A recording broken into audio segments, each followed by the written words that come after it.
소설가 로만 맥클레이. 그는 인터뷰에서 이렇게 말했습니다. 지금의 나는 훨씬 더 관대한 사람이 되었어요. 좀 더 생각하고 또 사력 있게 독자들을 대하려고 합니다. 하지만 몇 달 뒤 그는 전혀 다른 모습으로 언론에 등장합니다. 온 몸은 피로 뒤덮여 있었고 손에는 펜이 아닌 총이 들려 있었죠. 인터뷰 속 그 사람과는 도저히 같은 인물이라고는 믿기 어려운 모습이었어요. 대체 그는 누굴까요? 안녕하세요. 토요미스테리를 진행하는 디바달리아입니다. 2021년 12월 미국 덴버 시내에 위치한 소울 타투샵에 차 한 대가 멈춰섭니다. 잠시 후 차 문이 열렸고 한 남성이 내립니다. 전투복으로 완전 무장한 채 손에는 권총이 들려 있었어요. 그리고 주머니에는 여분의 총알이 가득했죠. 그는 곧장 타투샵 안으로 들어갑니다. 순식간에 총성이 울려 퍼집니다. 매장 주인인 35살의 여성 알리시아 카르데나스는 복부에 피를 흘리며 쓰러졌고 옆에 있던 직원들까지 연달아서 공격을 당했어요. 현장은 아비규환이었죠. 여기저기에서 비명이 터져 나오고 이 매장에 있던 손님들은 정신없이 도망쳤습니다. 그리고 밖을 지나던 행인들은 놀라서 경찰에 신고하기 시작했죠. 그 사이 남성은 아무렇지 않다는 듯 천천히 현장을 빠져나왔습니다. 신고를 받은 경찰은 범인의 차량을 빠르게 추적했어요. 동시에 본부에서는 그의 이동 경로를 예측하고 주요 도로를 모두 차단합니다. 이 도심 전체가 그를 막기 위해서 움직이기 시작한 거예요. 치밀한 추격전 끝에 범인은 결국 교차로에서 멈춰섭니다. 손 들고 차에서 내려! 경찰이 명령하자 차 문이 열립니다. 긴장감이 흐르는 순간이었어요. 하지만 그는 투항할 생각이 전혀 없었습니다. 완전 무장을 한 채 경찰과 전면전에 들어갔어요. 이 첫 총성을 시작으로 치열한 총격전이 펼쳐집니다. 이 범인은 특히 경찰차를 집중적으로 노렸어요. 이 추격을 막기 위해서요. 경찰 역시 즉각 대응 사격에 나섰습니다. 동시에 지원을 요청하죠. 지원 요청! 지원 요청! 총성과 무전이 뒤섞인 혼란 속 그 순간 범인은 찰나의 틈을 놓치지 않았습니다. 재빨리 차에 올라타서 빠르게 도주했죠. 이 너무 순식간에 벌어진 이탈이었습니다. 범인은 다시 도심 속으로 사라졌어요. 그리고 잠시 후 또 다른 장소에서 총성이 울립니다. 그리고 몇 분 뒤 이번에는 또 다른 동네에서 총성이 울렸죠. 경찰 상황실에서는 연이어 신고가 쏟아집니다. 여기 총소리 들렸어요. 지금 사람이 쓰러졌어요. 서로 다른 장소, 같은 시간대 그는 멈추지 않고 있었습니다. 이 도심을 돌아다니면서 다음 목표를 찾아 움직이고 있었죠. 이건 분명 계획된 연쇄 총격이었습니다. 경찰은 즉각 차량 번호를 통해 범인의 신원을 파악합니다. 그의 정체는 37살의 린든 맥클라우드였어요. 여기서 잠시 린든에 대해서 알아보겠습니다. 그는 어린 시절 엄격한 아버지 밑에서 자랐습니다. 공군 출신이었던 아버지는 항상 규율과 통제를 중시했습니다. 그리고 그 안에는 다소 가부장적인 모습도 함께 존재했죠. 이런 아버지를 보고 자라면서 그도 어느 정도 영향을 받게 됩니다. 그러던 중 그의 인생을 송두리째 흔드는 두 가지 사건이 연달아 발생했어요. 첫 번째는 15살 때 당한 오토바이 사고였는데요. 이 목에 큰 부상을 입은 그는 병원에서 진통제를 처방받았습니다.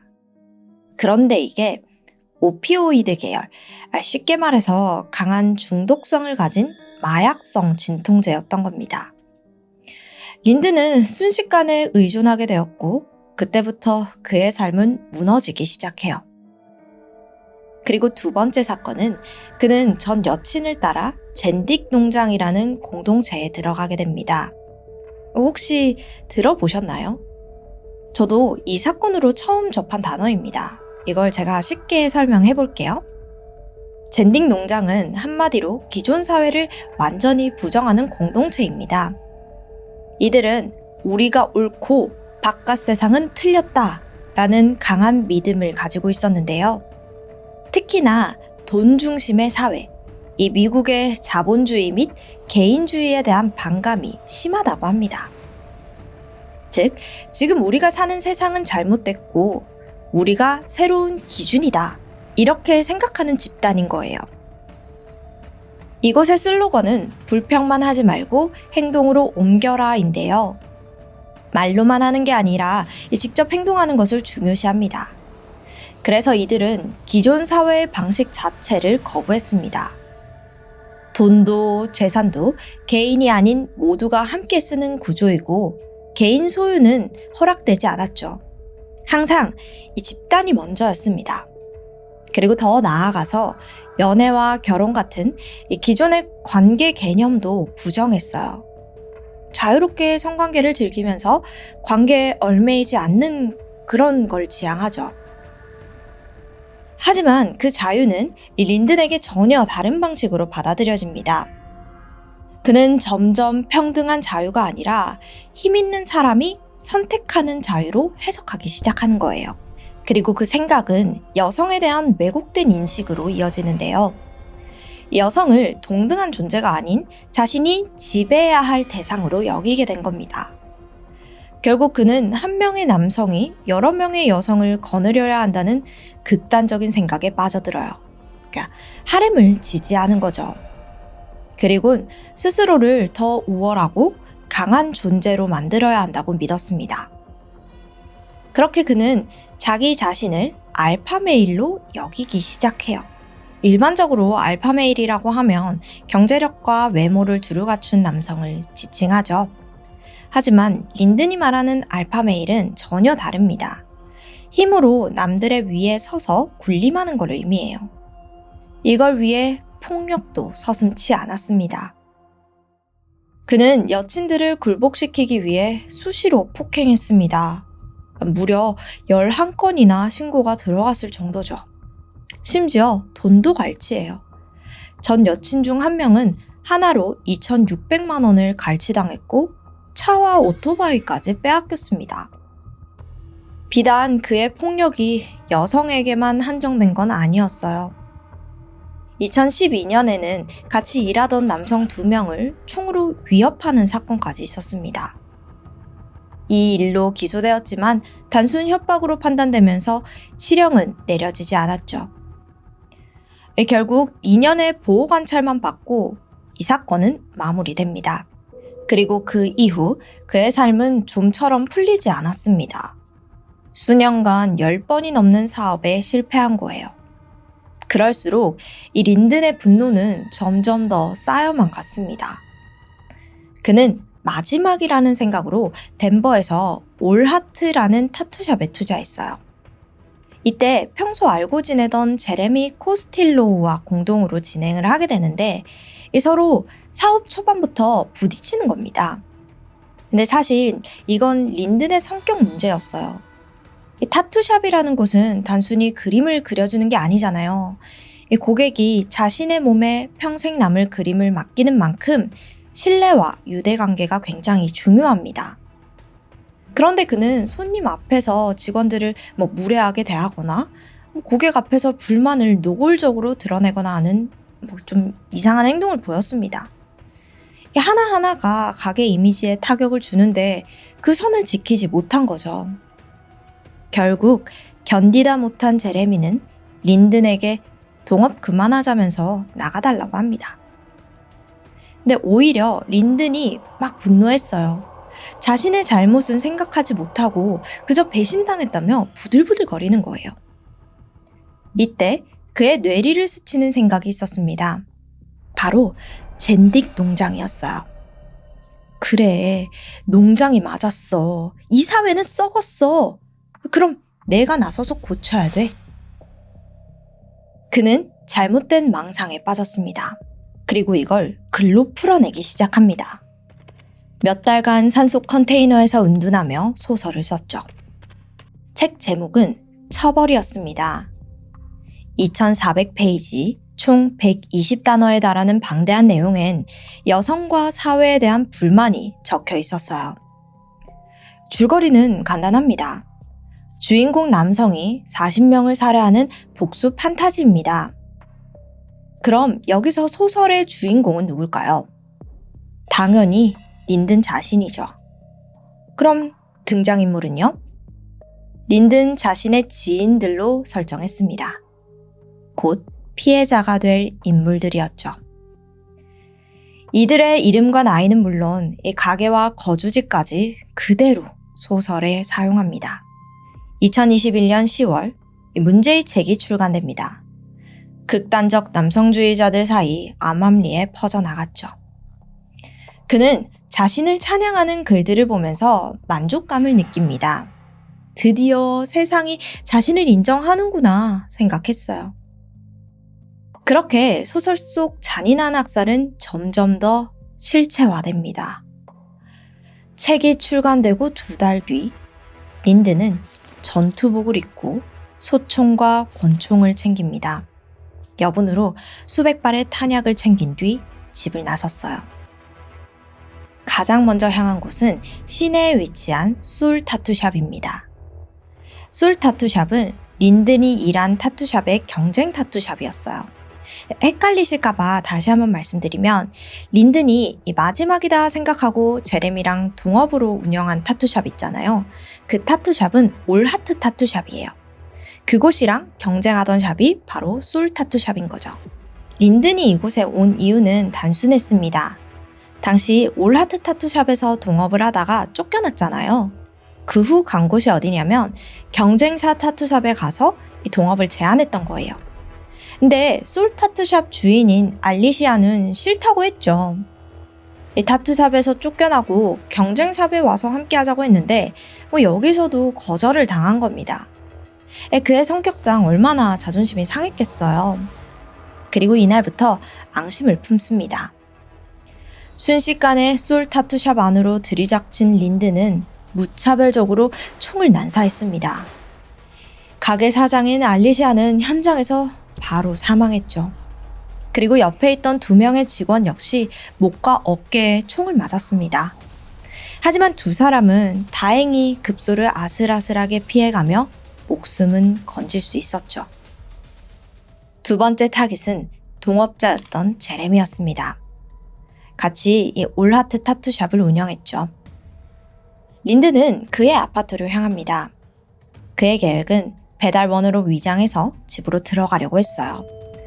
하지만 제레미의 여자친구가 단번에 수상함을 감지합니다. 문 열기를 완전 거부하는 거죠.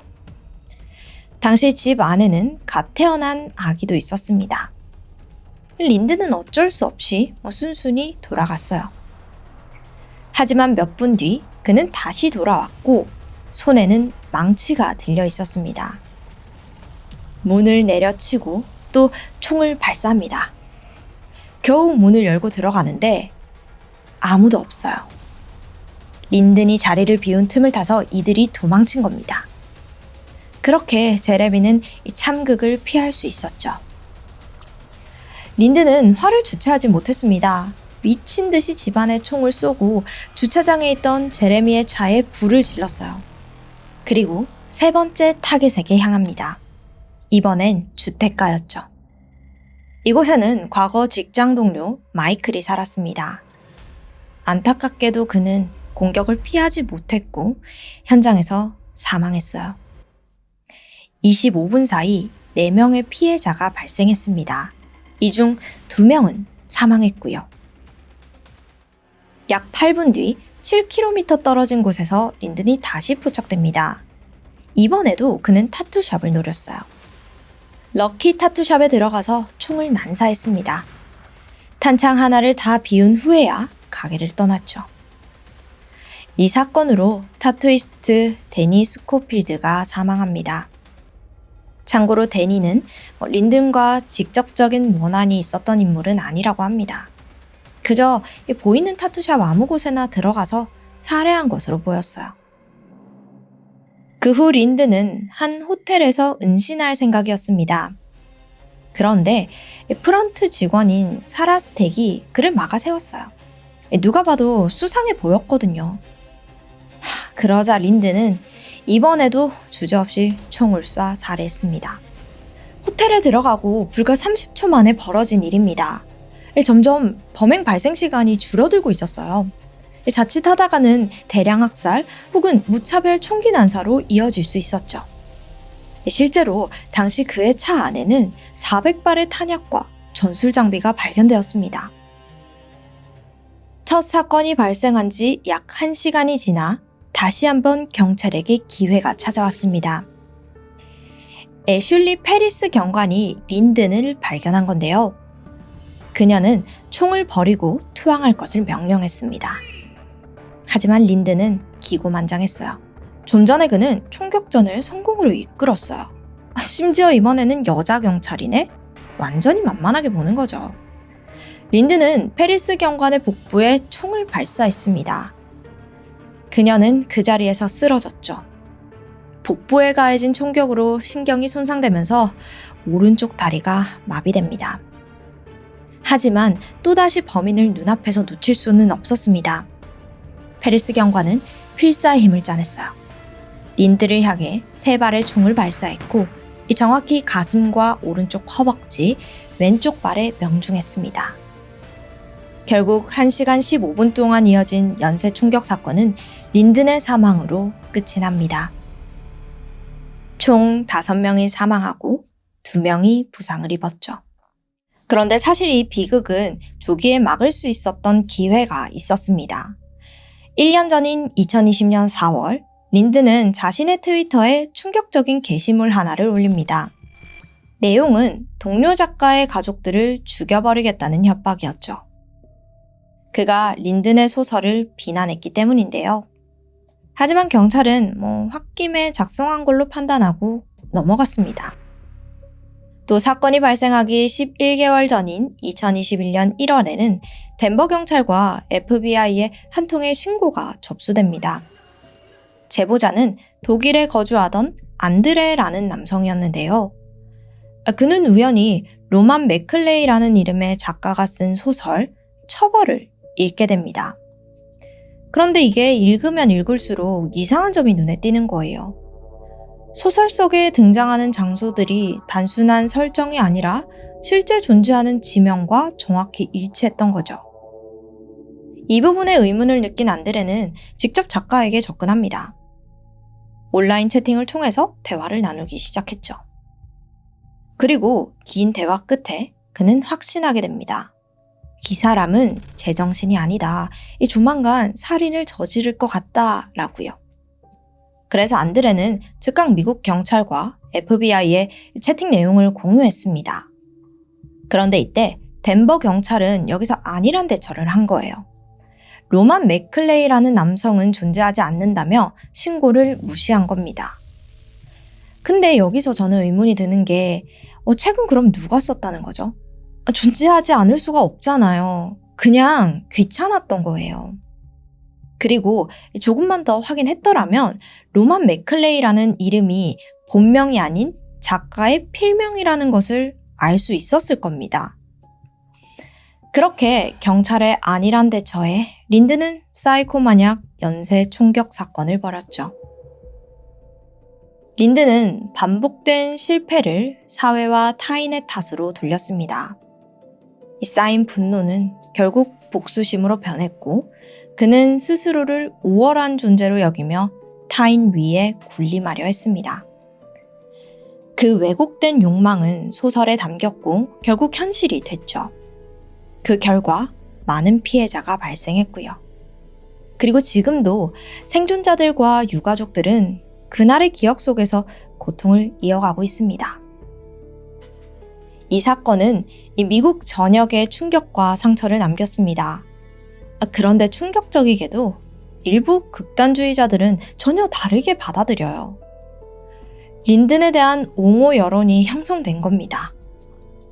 그의 범행은 사회를 정화하기 위함이었다며 합리화를 했죠. 그걸로도 모자라서 성인으로 추대하며 숭배하는 사람까지 있습니다. 그를 정당화하려는 시선이 남아있는 한 제2, 제3의 린든이 나타날지도 모릅니다. 지금까지 디바달리아였습니다. 2005년 네팔 남부의 숲속. 이곳에 있는 한 나무 아래 신비한 소년이 앉아있다는 소문이 퍼지기 시작했습니다. 그의 이름은 람 바하두르 봄잔이었는데요. 불과 15살밖에 되지 않은 소년이었어요. 그에 대해서 조금 알아보면 1990년 4월 9일생으로 네팔의 작은 시골 마을에서 태어났어요. 8형제 중 셋째로 자란 그는 어려서부터 조용하고 내성적인 성격을 가졌는데요. 그래서 그런지 또래 아이들과 어울리기보다는 홀로 명상과 사색에 몰두했습니다. 그러다 보니 그가 유명해진 이유는 특별한 수행 때문이었습니다. 숲에 들어가서 음식도 물도 없이 10개월 동안 명상에 잠겨 있어요. 아무것도 먹지 않고요. 이게 사실 믿기가 힘들잖아요. 이 부분이 많은 사람들의 호기심을 자극했습니다. 그런데 이 봄잔이 이렇게 남다르게 행동하는 데는 이유가 있었습니다. 자신이 석가모니의 환생이라고 주장했기 때문이었죠. 사실 네팔은 힌두교 신자가 85% 국가인데 불교 신자도 많이 존재합니다. 그의 특별한 수련이 입소문을 타면서 네팔 내에서는 이 봄잔을 진짜 석가모니 환생이라고 굳게 믿는 분위기가 만들어집니다. 날이 갈수록 그를 찾는 사람들이 많아졌고 이로 인해 그가 수행하는 숲은 마치 성지처럼 변해갑니다. 어느덧 사람들은 그를 부처소년이라고 부르기 시작해요. 하지만 봄잔은 역시나 남달랐습니다. 자신을 신격화하려는 사람들에게 조용히 한마디를 남겼어요. 저를 부처라 부르지 말아주세요. 저는 깨달음을 구하는 사람일 뿐입니다. 이런 겸손한 태도는 사람들에게 더 큰 신뢰를 줬고 이 사람 진짜 일반적인 수행자가 아니라 진정한 깨달음을 구하는 귀한 인물이구나로 여겨졌습니다. 봄잔도 사람들의 믿음에 힘을 실어줬고요. 예를 들어 수행 중에 갑자기 이 봄잔 주변에 불길이 치솟는 거예요. 그런데 신기한 게 전혀 화상을 입지 않았습니다. 진짜 이 가까이에서 불길이 솟았는데요. 잠깐 일어나긴 했지만 바로 다시 앉아서 수행을 이어나갔죠. 하지만 이 명성이 높아질수록 좋던 나쁘던 말들이 많아지잖아요. 일부 사람들은 과연 이 소년이 진정한 깨달음의 길을 걷고 있는 건지 아니면 단순히 그냥 쇼를 하는 건지 의문을 품는 사람도 생기기 시작했습니다. 그렇게 5년이라는 시간이 흘렀고 2010년이 되었습니다. 그런데 이때부터 그의 명성에 금이 가기 시작해요. 무슨 일이 있었냐면 여느 때와 같이 그는 평소처럼 전용 숲속에서 명상을 하고 있었습니다. 이때 마을 주민 17명이 나무의 열매를 따기 위해서 숲에 들어온 거예요. 이들은 정말 열매를 따러 온 거지 명상을 방해하려는 의도는 없었습니다. 그런데 우연치 않게 이 봄잔이 수행하던 장소 인근까지 다다르게 되면서 조금 시끄럽게 했던 모양입니다. 이 소리에 살며시 눈을 뜨더니 나지막히 읊조립니다. 제 명상을 방해하는 자는 신의 법에 따라 처벌을 받아야 한다. 그러더니 곧 도끼를 집어들고는 무차별적으로 이 사람들의 머리와 등을 수차례 가격했습니다. 이들은 봄잔에게 저항조차 하지 못했어요. 억울함과 고통에 울부짖었지만 봄잔은 그 어떠한 연민도 없다는 듯 무표정한 얼굴로 미친 듯이 도끼를 내려칠 뿐이었죠. 아니, 평화와 자비를 설파하는 영적인 인물인 줄 알았던 그가 이렇게 폭력적인 성향을 드러낸다는 건 너무도 예상 밖의 일이었습니다. 이 잔혹한 행동은 많은 이들에게 충격을 줬고 그를 따르던 열렬한 추종자들조차 혼란에 빠졌습니다. 하지만 일부 추종자들은 여전히 이 봄잔의 행동을 정당화하는데요. 이 폭행이 신의 뜻에 따른 조치라는 거죠. 아니 이게 말이 되냐고요. 이런 일이 있고 나서도 일부 추종자들은 그분은 특별한 사람이야. 일반적인 기준으로 판단해선 안 돼. 라고 합니다.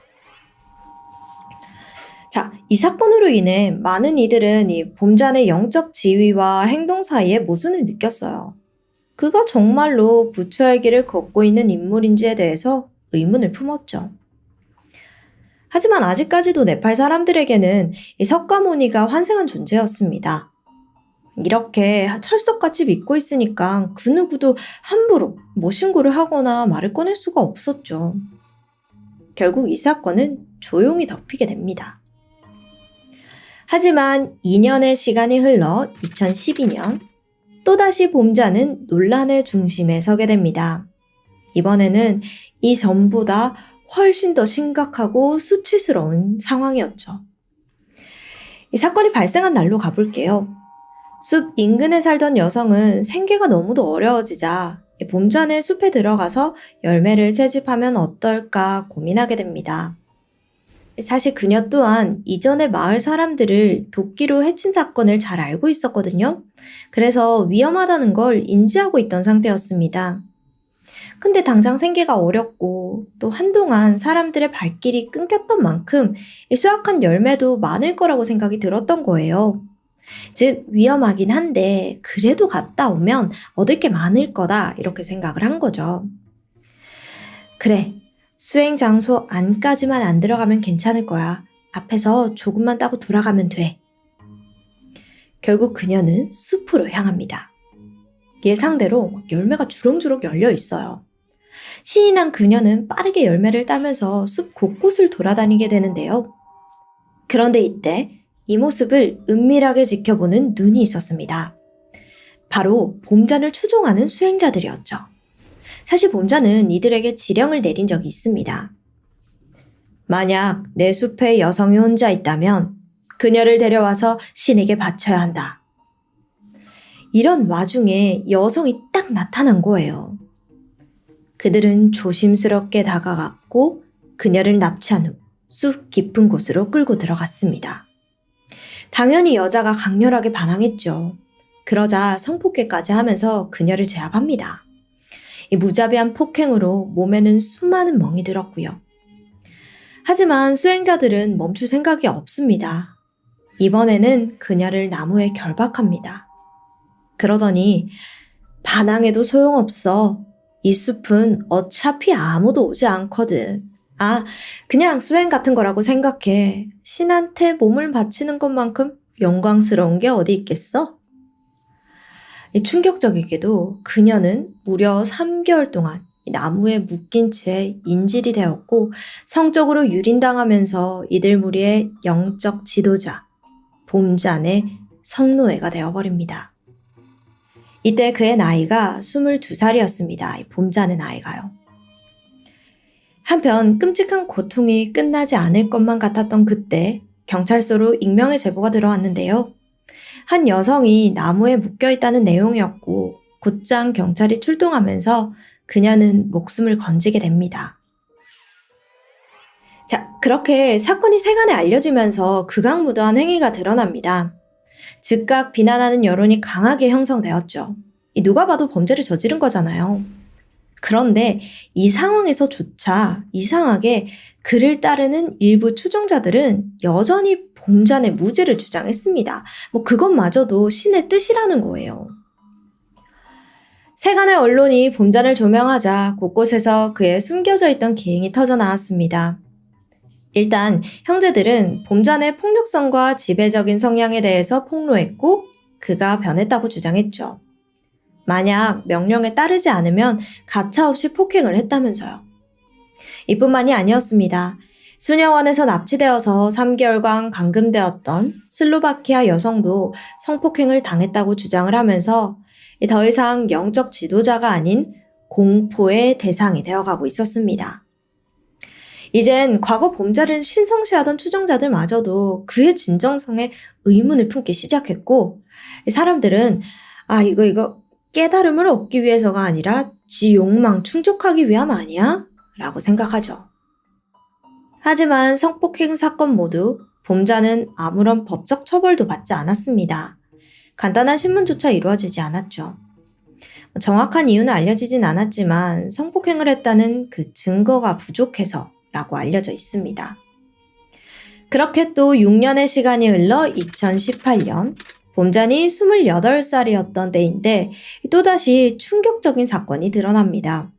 이번에는 여러 여성 추종자들을 몇 년간 성적으로 학대했다는 게 밝혀진 거예요. 사건의 전말은 한 여성 신도의 폭로로 드러나게 됩니다. 그녀는 2년간 성적 학대를 당해왔다고 주장했는데요. 그때로부터 6년 전인 2012년, 당시 봄자는 마을 사람들을 건드리는 건 위험하다고 느꼈어요. 벌써 몇 번의 범죄를 일으켰잖아요. 그래서 생각한 게 자신을 맹목적으로 따르는 신도들이었습니다. 영적 지도자로서 지위를 악용해서 그녀들에게 접근했죠. 너 깨달음 얻고 싶지? 내가 수행 도와줄 수 있는데, 근데 이건 우리 둘만 알아야 되는 일이야. 알았지? 그런데요, 이런 사건들 보면 가해자들 말이 좀 비슷하지 않나요? 항상 우리 둘만 알아야 된대요. 우리 둘만 알아야 된다는 말 하는 사람 치고는 제대로 된 종교나 지도자가 없는 것 같습니다. 어쨌든 다시 돌아와서 영적 깨달음을 위한 수행의 일환이라는 명목으로 신도들에게 자신과 잠자리를 가질 것을 강요했습니다. 그러면서 이를 통해 더 깊은 깨달음을 얻을 수 있다고 설명해요. 그는 신성한 의식의 일종이라며 범죄를 포장했죠. 그렇게 무려 6년이라는 시간 동안 봄자는 신의 이름이라는 미명하에 신도들을 성폭행하고 학대했습니다. 그는 자신의 명령을 거부하려는 그 어떠한 시도도 용납하지 못했는데요.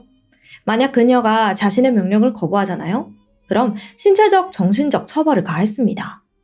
결국 피해자들은 그의 강력한 통제 아래 외부와 단절된 상태로 생활했고요.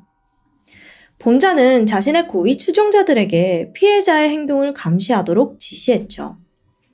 수시로 폭행이 가해졌고 심할 경우에는 나무에 며칠간 매달아 두기까지 했습니다. 이러한 생활 속에서 피해자들은 더욱 무기력해졌죠. 여성들은 고통에 울부짖었습니다. 그런데 이때 한 여성이 용기를 냅니다. 더 이상의 피해를 막기 위해서 자신이라도 목숨 걸고 도망쳐 나가서 이 사실을 언론에 알려야겠다고요. 그렇게 깊은 밤 그녀는 은밀하게 행동하기 시작했죠. 다른 피해 여성들은 감시자들의 눈을 돌리며 그녀의 탈출을 도왔고 어둠에 몸을 숨겨 수행지를 빠져나왔어요. 방심할 수 없었습니다. 봄장과 그의 추종자들이 따라올 수 있는 상황이니까요. 긴장을 늦추지 않고 경찰서에 도착할 때까지 앞만 보고 달리기만 했습니다. 이윽고 경찰서에 도착한 후 지옥을 빠졌다는 안도감에 그 자리에 털썩 주저앉고 말았죠. 저희 좀 살려주세요. 그렇게 그녀의 용기 있는 폭로는 세상을 충격에 빠뜨렸고 언론은 앞다투어 타락한 영적 지도자의 본 모습을 고발했습니다. 이 소식이 보도되자 네팔 전역은 뉴스와 각종 매체들로 떠들썩했어요. 한때 부처 환생이라고 불리며 신성시되던 소녀는 권력을 남용하여 성적 학대를 일삼는 범죄자가 되어 있었죠. 2020년 네팔 경찰은 봄잔의 체포영장을 발부했습니다. 그리고 그의 수행지를 급습했는데 벌써 도망가고 없는 거예요. 그렇게 또 체포할 기회를 놓치고 몇 년의 시간이 흘러갑니다. 혼자서 어떻게 잘 숨어 있었겠어요. 최악한 면모가 모두 탄로난 상황에서도 몇몇 추종자들이 끝까지 그를 숨겨주고 따랐던 거죠. 하지만 꼬리가 길면 잡히는 법입니다. 4년이라는 시간이 지난 뒤에야 그가 체포되었다는 소식이 들려왔습니다. 어떻게 체포가 되었냐면 봄잔이 네팔을 떠나서 다른 나라로 도피할 계획을 세웠나 봐요. 그럼 외화가 당연히 필요하겠죠. 그래서 신도들이 대량의 외화를 수집합니다. 경찰은 이를 수상히 여겨 그들의 뒤를 은밀히 밟았다가 그들이 붙잡히게 된 겁니다. 밝혀진 바에 의하면 우리나라 돈으로 약 3억 1천만 원에 달하는 현금과 3,100만 원 상당의 외화를 소지하고 있었습니다. 2024년 1월, 마침내 경찰은 도시 외곽의 한 은신처에서 봄잔을 체포하는 데 성공했습니다. 체포 당시 그는 창문을 통해 탈출을 시도했지만 곧 붙잡히고 말았죠. 그리고 필사적으로 저항하며 경찰에게 이렇게 소리쳤는데요. 당신들이 나를 잡을 순 없습니다. 나는 깨달음을 얻은 사람입니다. 정신병자 아닌가요? 그렇게 2024년 6월, 네팔 법원은 봄잔을 미성년자 성추행 및 납치 혐의로 징역 10년을 선고했습니다. 그의 나이 34살이었죠. 그렇게 모두가 신성치하던 영적 지도자에서 네팔 범죄자로 되어버렸습니다. 저는 이번 사건을 보면서 봄잔의 범행을 막을 수 있던 기회는 많다고 생각이 들었는데요. 처음 도끼로 마을 사람들을 해했을 때, 그리고 여성을 성폭행했을 때 보면 정상적인 사고방식을 가진 건 아니잖아요. 몇 번이나 그를 붙잡을 수 있는 기회가 있었고, 이때 처벌을 했어야 됐어요. 그런데 석가모니의 탄생이라는 믿음으로 그의 범죄를 쉬쉬했던 게 저로서는 정말 이해가 가지 않습니다. 석가모니 부처가 환생을 했다면 좋은 일을 했겠지 무슨 범죄를 저지르겠냐고요. 그는 그저 권위를 이용해서 자신의 욕망을 채우고 사람들을 통제하는 위험한 인물, 그냥 그뿐이라고 생각합니다. 지금까지 디바달리아였습니다.